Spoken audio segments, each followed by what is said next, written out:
ಸಾಲು ಸಾಲು ಸಭೆ ನಡೆದ್ರು ಇನ್ನೂ ಕೂಡ ಪಟ್ಟಿ ಅಂತಿಮವಾಗಿಲ್ಲ. ಅಂದ್ರೆ ಯಾರೆಲ್ಲ ಸಚಿವರಾಗಿ ಪ್ರಮಾಣ ವಚನ ಸ್ವೀಕರಿಸಬೇಕು, ಡಿ.ಕೆ. ಶಿವಕುಮಾರ್ ಸಂಪುಟದಲ್ಲಿ ಯಾರೆಲ್ಲ ಸಚಿವರಾಗಿರಬೇಕು ಅನ್ನುವಂಥದ್ರ ಬಗ್ಗೆ ಇನ್ನೂ ಕೂಡ ಪಟ್ಟಿ ಅಂತಿಮವಾಗಿಲ್ಲ. ದೆಹಲಿಯಲ್ಲಿ ಸಂಜೆ ಈಗ ಮತ್ತೊಂದು ಸುತ್ತಿನ ಮೀಟಿಂಗ್ ಇದೆ. ಹೈಕಮಾಂಡ್ ನಾಯಕರು ಸಂಜೆ 6 ಗಂಟೆಗೆ ಮೀಟಿಂಗ್ ಸೇರ್ತಾ ಇದ್ದಾರೆ.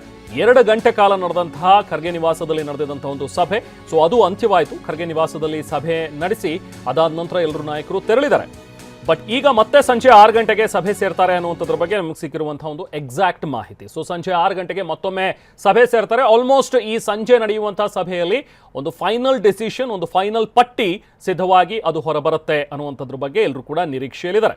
ಸೊ ಇದುವರೆಗೂ ಕೂಡ ಕೆಲವೊಂದಷ್ಟು ಸ್ಥಾನಗಳು, ಕೆಲವೊಂದಷ್ಟು ಜನರನ್ನ ಸೇರ್ಪಡೆ ಮಾಡಿಕೊಳ್ಳುವಂಥದ್ದು ಅಥವಾ ಅವ್ರನ್ನ ಬಿಡೋ ವಿಚಾರದ ಬಗ್ಗೆ ಕೆಲವೊಂದಷ್ಟು ತಕರಾರುಗಳು ಅಥವಾ ಚರ್ಚೆಗಳು ಇಲ್ಲಿ ನಡೀತಾ ಇವೆ ಅನ್ನುವಂಥದ್ದು ಸ್ಪಷ್ಟ. ಸೊ ನಾಳೆ ನಡೆಯಲಿರುವಂತಹ ಪ್ರಮಾಣ ವಚನ ಸಮಾರಂಭ ಡಿ.ಕೆ. ಶಿವಕುಮಾರ್ ಒಬ್ಬರೇ ಪ್ರಮಾಣ ವಚನ ಸ್ವೀಕರಿಸ್ತಾರ ಅಥವಾ ನಮಗೆ ಸಿಕ್ಕಿರುವ ಮಾಹಿತಿ ಪ್ರಕಾರ ಸುಮಾರು ಒಂದು 10 ರಿಂದ 12 ಜನ ಸಚಿವರಾಗಿ ಪ್ರಮಾಣ ವಚನ ಸ್ವೀಕರಿಸಬಹುದು ಅನ್ನುವಂಥದ್ದೇನಿದೆ.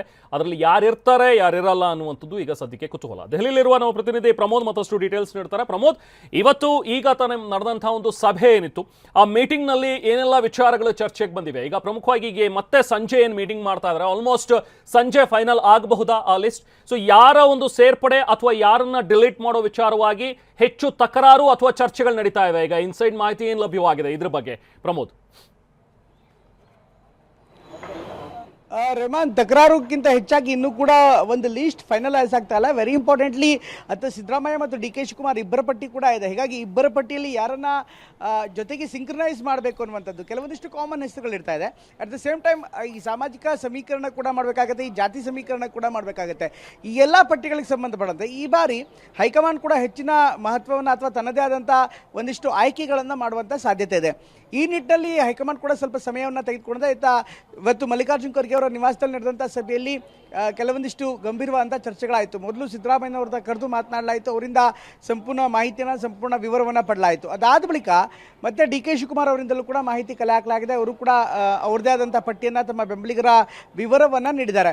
ಹೀಗಾಗಿ ಸಾಕಷ್ಟು ಚರ್ಚೆಗಳ ಬಳಿಕ ಮತ್ತೆ ಪ್ರತ್ಯೇಕವಾದಂಥ ಸಭೆಯನ್ನು ಮಾಡಬೇಕು ಅನ್ನುವಂಥ ತೀರ್ಮಾನಕ್ಕೆ ಕೂಡ ಬಂದಿದ್ದಾರೆ. ಯಾಕೆಂದರೆ ಒಂದು ನಿರ್ಧಾರಕ್ಕೆ ಬರೋದಕ್ಕೆ ಸಾಧ್ಯವಾಗಿಲ್ಲ. ಒಂದು ಕಡೆಗೆ 14+1 ಅನ್ನುವಂಥದ್ದು ಈಗಿರುವಂಥ ಮಾಹಿತಿ. ಅಟ್ ದ ಸೇಮ್ ಟೈಮ್ 8 ಜನ ಸಾಕು ಅನ್ನುವಂಥದ್ದು ಕೂಡ ಇದೆ. ಮುಂದಿನ ಹಂತದಲ್ಲಿ ಅಂದರೆ ಈಗ ಎಲ್ಲರಿಗೂ ಕೂಡ ಮಾಡ್ತಾ ಹೋದರೆ ಅಥವಾ ಕೆಲವೊಂದಿಷ್ಟು ಹೊಸ ಆಯ್ಕೆಗಳನ್ನು ಮಾಡಿದಂಥ ಸಂದರ್ಭದಲ್ಲಿ ಮತ್ತೆ ತಗಾದೆಗಳು ಬರುವಂಥ ಸಾಧ್ಯತೆ ಇರುತ್ತೆ. ತಕ್ಷಣಕ್ಕೆ ರಾಜ್ಯಸಭಾ ಕೂಡ ಚುನಾವಣೆ ಬರ್ತಾ ಇರುವಂಥ ಹಿನ್ನೆಲೆಯಲ್ಲಿ, MLC ಚುನಾವಣೆ ಕೂಡ ಇರುವಂಥ ಹಿನ್ನೆಲೆಯಲ್ಲಿ ಸದ್ಯಕ್ಕೆ 8 ಜನರಿಗೆ ಸೀಮಿತಗೊಳಿಸಿ ಆನಂತರ 20 ದಿನಗಳ ಬಳಿಕ ಮತ್ತೊಂದು ಪಟ್ಟಿಯನ್ನು ಸಿದ್ಧಪಡಿಸೋಣ ಅಥವಾ ಮತ್ತೊಂದು ಲೀಸ್ಟನ್ನು ರೆಡಿ ಮಾಡಿ ಆನಂತರ 2ನೇ ಹಂತದ ಪ್ರಮಾಣ ವಚನ ಮಾಡೋಣ ಅನ್ನುವಂಥದ್ದು ಕೂಡ ಈಗ ಬರ್ತಾ ಇರುವಂಥ ಮಾಹಿತಿ. ಈ ಹಿನ್ನೆಲೆಯಲ್ಲಿ ಸಾಕಷ್ಟು ಚರ್ಚೆಗಳಾಗ್ತಾ ಇದೆ. ಈ ಹಿನ್ನೆಲೆಯಲ್ಲಿ ಇನ್ನೂ ಕೂಡ ಒಂದು ಅಮಿಕಬಲ್ ಆದಂಥ ಒಂದು ನಿರ್ಧಾರ ಬರೋದಕ್ಕೆ ಸಾಧ್ಯವಾಗಿಲ್ಲ.